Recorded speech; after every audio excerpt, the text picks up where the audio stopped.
ba moo tax bokk gi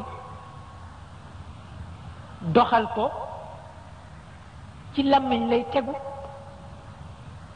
làmmiñ wa nag fokk ñu sellal ko ku sa làmmiñ sellul doo doxal ak bokk mënul nekk ndax loo wax rek musiba lay doon loo wax rek musiba la waaw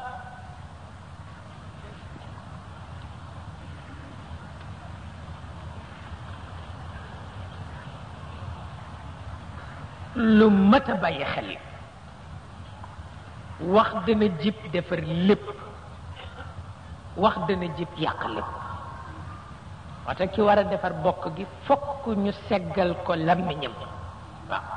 ba lu mu wax rek bokk ga defaroo ci waaw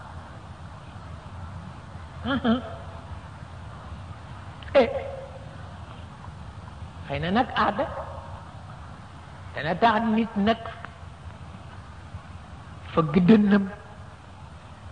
waaw aada dana tax nit fëgg dënnam ne man diw ma juran waaw moo ana ku diw jurul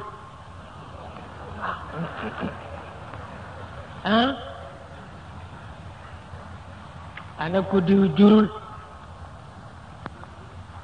ata ba yonent bi ñëwee mu ne yaa tiitaroo bàyyi jeex na tiitaroo yàlla fi des waaw tiitaroo bàyyi jeex na takk takk takk takk tiitaroo yàlla fi des waaw waaw moo tax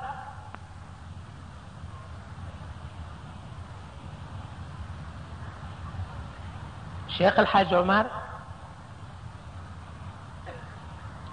radiyallahu taala anhu dana di wax ni soo bëggee sellal sa làmmiñ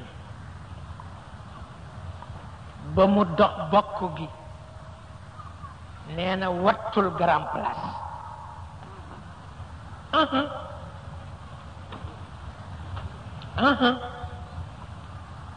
nee na loo nekk jàmbaar loo